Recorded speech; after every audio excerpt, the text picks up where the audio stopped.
Mom stole my inheritance while I was a kid, now she wants my help. When my mom married her new husband, I was 12.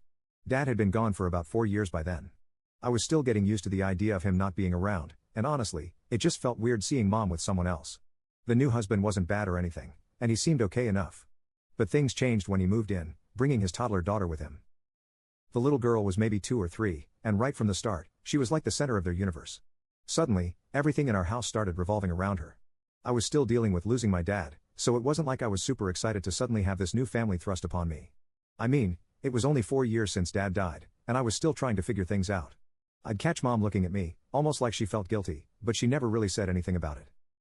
We just kinda went through the motions of trying to blend as a family, but it felt awkward, like we were all just pretending to be okay with everything. The one thing I had left of my dad though was his engagement ring. That ring had been in our family for generations. My grandma gave it to him, and he'd always said it was meant to be passed down. It was the last piece of him that I could hold on to. A bit of family history I could keep close. I wore it on a necklace because it was a little too big for my fingers. Every time I looked at it, it was like a little reminder that Dad was still with me somehow. About a year after Mom remarried, her new husband's daughter, the toddler, was diagnosed with a rare form of cancer. I didn't really understand what that meant back then, but I knew it was serious. The mood in the house went from tense to just heavy. Everything was about her treatments, her doctor visits, and whatever else she needed. I'd come home from school, and there'd be no one there because they were all at the hospital. I'd eat alone most nights, hearing the quietness of the house and just feeling more and more like an outsider. Then came the day when Mom sat me down in the living room with that serious look on her face. She told me they'd found an experimental treatment that might help the girl, but it wasn't available nearby. They'd have to stay somewhere else for a few months, and the costs were insane. Her new husband's family wasn't in the picture, and they didn't have much savings. So they were looking for other ways to pay for it. She looked at me all serious and asked if we could sell Dad's engagement ring. I didn't understand at first. Like, what did that have to do with anything? That ring was mine, left to me in his will. It wasn't just some fancy jewelry to sell whenever. It was like the only thing I had left of him. When I told her that, she sighed, then said something like, "This treatment could save her life. It's not like it's just for fun or something." And I remembered just sitting there staring at her, wondering if she really thought it was okay to just take that away from me. She tried to say it was for a greater good, that it was about saving a life. And, I mean, yeah, I get that, but I was just a kid myself, barely 13, and she was asking me to give up the one thing that still connected me to my dad. I didn't know how to explain that to her without sounding selfish, which is exactly what she called me when I tried. I told her I wouldn't forgive her if she sold it, that she'd be taking something away from me that I could never get back. But she didn't listen. The next thing I knew, the ring was gone, sold off for $14,000. $14,000 was all it took for her to sell away the last thing I had of my dad. She tried to talk to me about it later, but I wouldn't hear it. To me, it was like she'd just stolen something that didn't belong to her, something that meant way more to me than she'd ever understand. After that, things got weird between us. I pulled away from her, started keeping to myself more. I'd see her with her new family, with her husband and his daughter, and it was like watching her live this new life that didn't include me. Every time I looked at her, I felt this anger building up inside me. I'd catch myself wanting to scream at her to tell her how much I hated her for what she did, but I held it in. I figured it didn't matter. She'd made her choice. For a while, I just tried to focus on school and friends, anything to distract myself. But that feeling of betrayal didn't go away. I'd come home every day, see them all together, and feel like an outsider in my own house. She'd already chosen her new family over me, and that ring was just the final proof of it. Even when they'd go off for her treatments and leave me home alone, it wasn't like I felt relieved. I was just there in this house full of memories that didn't mean anything to anyone else. I stopped talking to her about anything important. If she asked about school, I'd just give short answers. When she'd try to make plans to do something together, I'd brush her off, pretending I was busy or didn't feel like it. Part of me hoped she'd notice, that she'd realize what she'd done and apologize, but she never did. She'd just keep trying to make it work, acting like nothing was wrong. By the time I was getting close to 18, I was already planning my escape. I knew I couldn't stay in that house any longer. Every time I thought about how she'd sold Dad's ring, it felt like a fresh wound, like she'd chosen her new family's needs over my right to have something that connected me to him. I started saving every little bit I could, planning my exit. I wanted out of there, far away from a place that didn't feel like home anymore. I guess some people might say I was overreacting, but when you're 13 and someone takes something so important from you, it messes with your head. It's not just about the ring itself. It's about what it stood for. That ring was my link to a family I'd lost. A memory of a dad I could barely remember clearly. Losing it felt like losing him all over again, and no one understood that, especially not my mom. The years after my mom sold the ring were strange. I thought maybe I'd get used to it. Like, eventually, I'd be able to let it go and move on, but that just didn't happen. If anything, the anger and resentment kept building up. Every time I looked at my mom, I'd just see the person who chose someone else's kid over her own, who took the one thing left of my dad and gave it away like it was nothing. And it didn't help that in those years, I felt like I was just there, a shadow in their new family. I figured out pretty quick that I couldn't depend on her for support or really anything. There were days I'd come home, and they wouldn't even be there. They'd be off at a hospital visit or staying with friends near the treatment center, leaving me alone to fend for myself. They tried to set me up with meals and stuff, like they'd leave frozen dinners in the freezer or sometimes ask a neighbor to check in on me, but it always felt like an afterthought. Like, they had their priorities, and I just wasn't one of them. And let me tell you, it was hard to shake off that feeling of being forgotten. I'd sit in that quiet house knowing they were out there trying to save her, and I'd just get angrier. Angry that they'd left me to take care of myself, angry that mom didn't seem to care. And mostly angry that this was supposed to be my home. But it didn't feel like one. It was like I was a stranger under my own roof. I decided pretty early on that I was getting out of there as soon as I could. I started working part-time jobs, saving up whatever I could. I mowed lawns, babysat, and eventually worked at a grocery store after school and on weekends. It wasn't much, but it was something. My plan was simple. Hit 18, save up enough, and get out. I didn't want any more reminders of what I'd lost or what she'd done. When I hit my senior year, things got even more strained. My mom would occasionally try to have these mother-daughter talks where she'd tell me how proud she was of me, how she knew I was going to do great things. But at that point, it just sounded like empty words. I wasn't some little kid anymore, and she couldn't just patch things up with a few "I'm proud of you" comments. And she never once apologized or admitted she'd messed up. I kept waiting, hoping that maybe she'd say she was sorry, that she'd see the damage she'd done. But she never did. It was like she thought it was all fine now. Like she just moved on from everything, so I should too.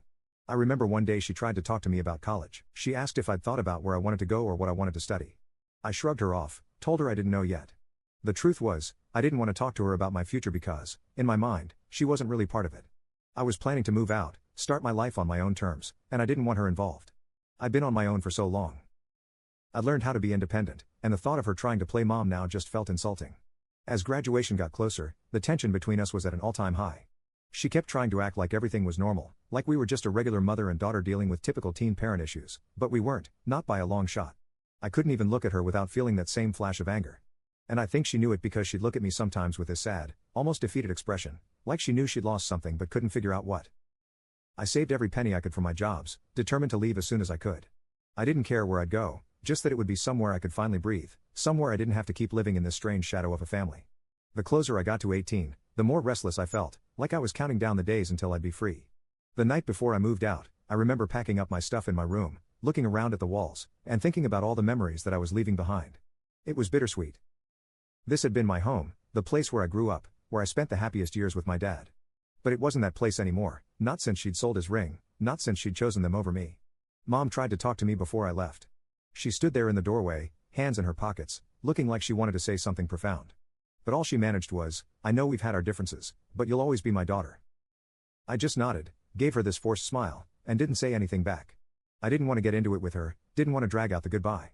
In my head, she'd lost the right to call me her daughter the moment she sold that ring. So I packed my stuff, threw my bags in the car, and left without looking back. I'd saved up enough to get a small apartment. It wasn't much, just a cramped little place with barely enough room to swing a cat, but it was mine. And that meant everything. For the first time in years, I felt like I could finally breathe. There was no constant reminder of the family I'd lost or the betrayal I'd felt. It was just me, my space, and the chance to start over. At first, being on my own was weird. I'd spent so many years fending for myself that actual independence felt surreal. But as the days passed, I started settling into a routine. I'd wake up, go to work, come home, and it felt good, peaceful even. I didn't have to worry about mom or her new family. I didn't have to deal with their drama or the constant reminders of what had happened. Of course, mom tried to stay in touch. She'd call occasionally, leave these long voicemails asking how I was doing, telling me she missed me. I ignored most of them. Sometimes I'd listen, but only out of curiosity. Part of me kept waiting for her to say she was sorry, that she'd realized she'd messed up and wanted to make things right, but that apology never came. It was always the same old, "I miss you," or "I just want to hear from you." Like, she couldn't understand why I'd left or why I didn't want to talk to her. After a few months, I got my first real job, something that paid enough to let me keep the apartment and cover my bills. Life was simple, and I liked it that way. I didn't need anyone's pity or help. I'd made it on my own, and I was proud of that. It wasn't until much later that I realized just how much leaving had changed me. I was tougher, more guarded. I didn't let people in easily because I knew what it felt like to be betrayed by the ones you trusted most. But even with all that, there was still this tiny part of me that wanted closure, that wanted to know if she ever regretted what she'd done. But I wasn't going to wait around for that answer. I'd spent too long waiting on her to do the right thing, to be the mom I needed. I was done with that. Moving out wasn't just about getting my own space. It was about finally letting go of everything that had held me back. And as far as I was concerned, that was the best decision I'd ever made. I'd been on my own for a while by then. I got used to the peace, the independence, and, honestly, I didn't miss them. There was a certain freedom in being able to live without constantly thinking about family drama or wondering if mom would ever apologize. I was finally past it, or at least I thought I was. Then one day, completely out of the blue, I get a call from my mom. I'd almost forgotten what it sounded like when she said, "Hi, kiddo," in that awkward, fake cheerful voice she used whenever she had bad news. She didn't waste any time before diving into the reason for her call, telling me her husband's daughter was sick again, that the cancer was back. She sounded strained, like she was already bracing herself for what she'd have to ask. And I knew deep down that there was only one reason she'd reach out after all this time. Turns out I was right. After all these years, she was asking for money. My own mom was calling me, not to apologize, not to make things right, but to ask for a handout to help her new family. She gave me this whole speech about how they were drowning in medical bills, how things were tight, and that every little bit would help. She mentioned the money she'd saved up for me before she got remarried. It wasn't a lot, just a few $1,000s she'd set aside for my future back when I was little. But she was hoping I'd pitch in. It felt like a slap to the face. I asked her straight up why she thought I'd want to help after everything. She stumbled over her words, trying to explain that she thought maybe enough time had passed and that surely I didn't still hold a grudge. She said it was for a good cause, that I had the chance to make a difference. Like this was all some noble gesture, not another way for her to bail herself out of the mess she made. I didn't hold back. I told her exactly what I thought, that she had no right to ask me for anything after selling my dad's ring. I said it was insulting that she even thought I'd consider it, especially after she'd never bothered to apologize. She kept trying to say I was being unreasonable, that I should let go of the past. She sounded like she genuinely believed I was in the wrong for being upset about the ring. And then she started bringing up her stepdaughter's condition, saying how she didn't deserve this and how I should be compassionate. I told her compassion goes both ways. I reminded her how she chose them over me, over my dad's memory, and then acted like everything was fine afterward. She got quiet, which I thought meant she'd finally understood. But, no, she just sighed and said, "I wish you could let it go." That was the moment I knew she'd never really get it. Then her husband started calling me. He'd text, leave voicemails, even send emails, all trying to guilt trip me. He'd say stuff like, "It's not about you, it's about saving a child's life, and we're family. We should help each other." I guess he thought that bringing up the family card would somehow make me cave, but honestly, it had the opposite effect. Every message just reminded me how they'd thrown me aside when I was still a kid. I was family now that they needed money, but back then, I was just an inconvenience to be brushed off. After ignoring him for a while, he tried a new approach. One day, he left this long, drawn-out voicemail about how the ring had saved his daughter's life and how I should be grateful that it went to something so meaningful. The audacity of it left me speechless. He was seriously trying to twist it like I was the bad guy for wanting to keep my dad's last gift. I didn't even respond to that one. I just deleted it and blocked his number. It didn't end there, though. Somehow, he got the rest of the family involved. Aunts, uncles, even cousins who barely knew me growing up, they all started chiming in. Some messaged me directly. Others just posted passive-aggressive stuff on social media about family values and putting others first. It was a circus, and it was exhausting. I ended up deleting a bunch of my social media profiles just to get some peace. One night though, I got a message from my grandmother. She's usually pretty chill, keeps to herself. But this time, she'd clearly been roped into the mess. She wrote this long, awkward message about how family needs to stick together and that my mom's stepdaughter was going through an unspeakably hard time. I felt bad for her, but I was tired of being guilted. I sent a simple reply explaining that my mom had already chosen her family years ago when she sold the ring and that she didn't get to come crawling back now just because they were short on cash. She didn't respond after that, and I could tell it had stung, but I wasn't about to apologize for setting boundaries. Things hit a new low when I ran into my mom's husband in public. I was grabbing some groceries, minding my own business, and he just appeared out of nowhere, standing right in front of me in the middle of the aisle. At first, I thought he'd just walk by or pretend not to see me, but no, he went straight into his speech about how selfish I was, how disgusting it was that I could even think about keeping the money while his daughter was fighting for her life. I was done holding back. I told him that the ring had meant more to me than he or his daughter ever could, and that he was lucky I hadn't taken legal action when my mom sold it. I reminded him that it was my right to keep whatever money I had and that if he needed funds so badly, there were other ways to get help. He looked at me like I was the devil, muttered something under his breath, and stormed off. I could feel people staring, but I didn't care. I wasn't going to let him bully me into giving up the last bit of security I had. Walking out of that store, I felt weirdly relieved. For so long, I'd held all that anger in. Let it simmer under the surface. But finally, I'd stood up for myself. I'd drawn a line, told him exactly where I stood, and didn't back down. And, yeah, maybe it felt a little ruthless, but it was better than just sitting back and letting them guilt trip me. After that, things quieted down for a bit. The call stopped, and I didn't get any more messages from random family members. I think they realized I wasn't going to budge. But there was still this nagging feeling, this little voice in the back of my head that kept asking if I was in the wrong. I mean, yeah, they'd hurt me, and they had no right to ask for my money. But part of me still wondered if I was being too harsh. Maybe I'd just gotten so used to being angry that I'd forgotten what it was like to feel anything else. It was a hard thing to shake, that guilt. Even though I knew I hadn't done anything wrong, I still couldn't help questioning myself. That's the thing about family. They know exactly where to hit you, where it'll hurt the most. And even when you're standing up for yourself, there's this part of you that wonders if they're right. But in the end, I had to remind myself that I'd spent years putting up with their choices, their disregard for my feelings, and I wasn't going to let them pull me back in. I'd finally started to build a life for myself, and I wasn't about to let them tear that down just because they didn't like my answer. So I stuck to my guns, blocked them again, and moved on. At least, that's what I kept telling myself I was doing. After the grocery store confrontation with my mom's husband, I thought things might finally calm down. I told him straight up how I felt, and I figured that maybe, just maybe, they'd get the message and leave me alone. But if anything, things only got worse. Within a few days, it was like the whole extended family had decided to form some kind of intervention. Everyone suddenly had an opinion on what I should do and how I needed to make things right. I'd see these random texts from family members I hadn't heard from in years, all talking about how family helps family. A few of them went on about how unforgiving I was being and that grudges only poison the person holding them.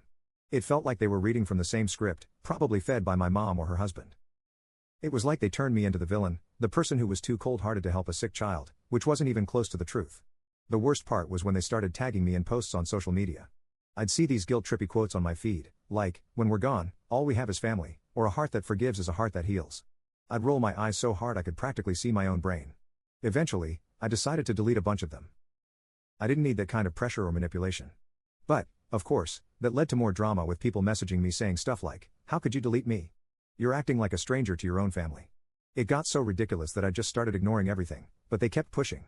A few days later, I got a long email from my mom's sister, who I barely spoke to even before all this. She wrote about how family was all we had in this world and that I should show some compassion.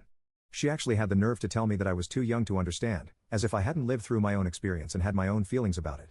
It was like no one could see my side, like I was just supposed to put aside years of hurt and betrayal because they suddenly decided it was convenient. But the thing that really set me off was a group message from my mom's parents. My grandparents were always a little distant with me, mostly because they'd been close to my mom's husband from the beginning and thought he'd breathed new life into her after my dad passed away. They basically saw him as a savior and acted like his daughter was just as much their granddaughter as I was. But in this message, they took it a step further. They wrote about how they understood that I was still hurt, but that I needed to let go of the past. They talked about how my mom's stepdaughter was like family and how as her older sibling, I had a responsibility to support her during this hard time. They finished it off by saying, "We know your dad would want you to do the right thing." That was it for me. That last line about my dad was like a punch to the gut. Here they were, using my dad's memory, something they barely respected in the first place, to try to guilt me into giving them money. I remember just staring at the screen, feeling this mix of rage and sadness. It was like they didn't just take away the last piece of him when they sold the ring. Now they were dragging his memory into this mess just to make me feel guilty. I sat down that night and wrote out a response. I wasn't going to keep quiet anymore. I told them that they had no right to bring my dad into this, that they had no idea what he would have wanted because they barely acknowledged him after he was gone. I reminded them that the ring had been mine and mine alone, and that my mom had no right to sell it. I laid it all out, the hurt, the betrayal, everything. And I told them that if they didn't respect my decision to stay out of their mess, I'd have no choice but to cut contact. I hit send and just sat there feeling this weird sense of relief.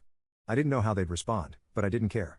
For the first time, I'd actually told them how I felt instead of bottling it up. But, of course, the fallout came almost immediately. First, my grandma sent this half-hearted apology saying she was sorry I felt that way, which is the kind of non-apology that basically means, "Sorry you're upset, but I'm not changing anything." Then, one by one, family members started dropping like flies. People blocked me, unfriended me, and my phone got quieter. I wasn't going to lie, it hurt. But it was also like a weight lifting off my shoulders. I didn't have to keep defending myself or dealing with the constant manipulation. Then my mom showed up at my door. I hadn't seen her in months, maybe a year by that point. I wasn't expecting it. So when I opened the door and saw her standing there, I froze. She looked older, more worn down, like all the drama had taken a toll on her. But the second she opened her mouth, I knew she hadn't come to make things right. "I thought you'd at least have the decency to talk to me face to face," she said, looking around like she didn't really want to be there. I crossed my arms, leaning against the door frame. "Talk about what? You made your choice a long time ago," she sighed like I was the one being unreasonable.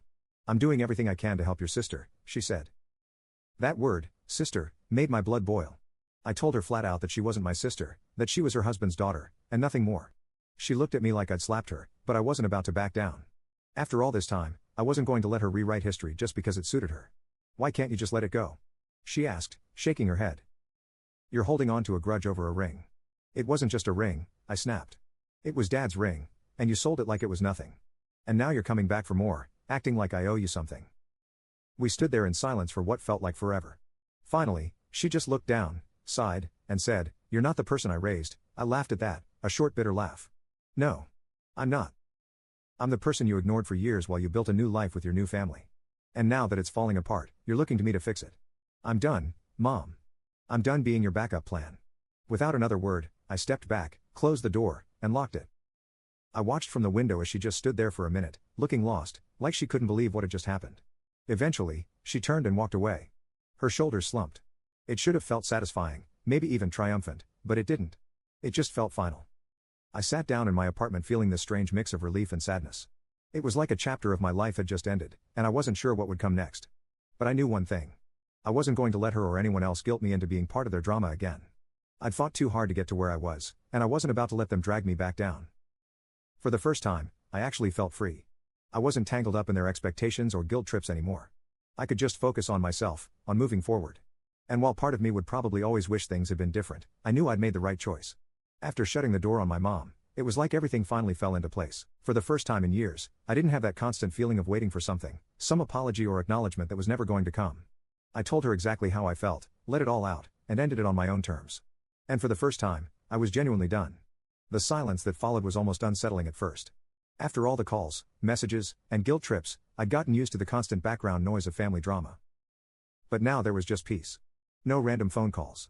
No passive-aggressive social media posts from distant relatives. No one telling me how I was supposed to feel. Just me, my little apartment, and the life I'd built for myself. Of course, even with all that freedom, the doubts crept in sometimes. It's hard to walk away from people you've known your whole life no matter how much pain they caused. I'd think back to holidays or random weekends, the times my mom would actually be around, and I'd get hit with that weird feeling of nostalgia mixed with regret. But then I'd remember the last few years, the constant betrayal, and I'd snap out of it. I'd remind myself that I didn't need them to be happy. Work helped a lot. I threw myself into my job, put in the hours, and tried to build something for myself. And as time went on, I started making new friends, people who had no idea about all the drama and didn't look at me like I was the estranged daughter or the girl with family issues. It was refreshing, and it felt like I could finally move on without the weight of my past hanging over me. About a month after my last confrontation with my mom, I got a message from my aunt, one of the few people who hadn't picked a side in the whole mess. She'd always been a bit of a neutral party, someone who'd send a quick text on my birthday or check in every now and then, but never too involved. She said she just wanted to make sure I was doing all right, especially after all the family stuff. Part of me wanted to ignore it. Just let sleeping dogs lie. But another part of me was curious. So I messaged her back, keeping it casual. I told her things were fine, that I was focusing on work and keeping my distance from all the drama. She replied with a lot of "I understand," and that must have been hard, which felt a bit like she was trying to avoid saying too much. Then out of nowhere, she dropped a bombshell. Apparently, my mom and her husband had hit a financial rough patch. Between the medical bills, their other expenses, and whatever else they've been dealing with, they were stretched thin. My aunt didn't go into details, but she hinted that they were struggling more than I'd realized. They'd even put their house up for sale, probably to cover whatever debt they'd racked up from the treatments and everything else. Hearing that should have made me feel something. Maybe a bit of pity, maybe satisfaction, maybe even a pang of guilt, but honestly, I just felt nothing. It was like I'd reached the end of a story I'd stopped caring about a long time ago. I didn't wish them any harm, but I wasn't going to go running back to help them either. They'd made their choices, just like I'd made mine. My aunt wrapped up her message with, "I thought you should know. It's still family after all." And that part stuck with me for a while.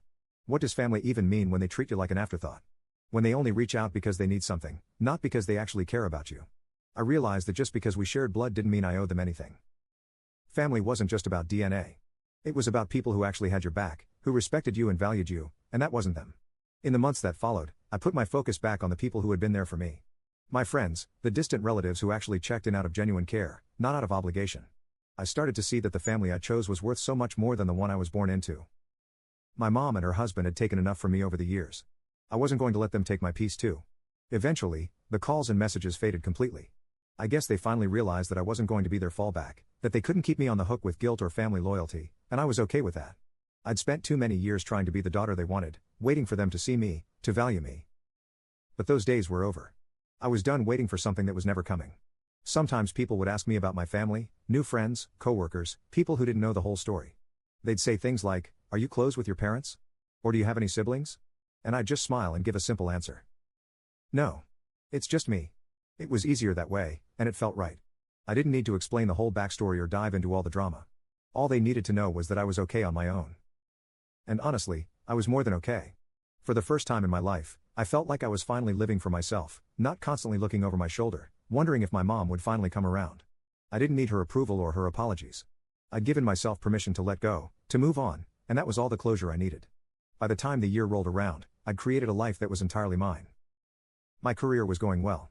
I had a close-knit group of friends who felt more like family than my own ever did, and I'd finally found peace with everything that had happened.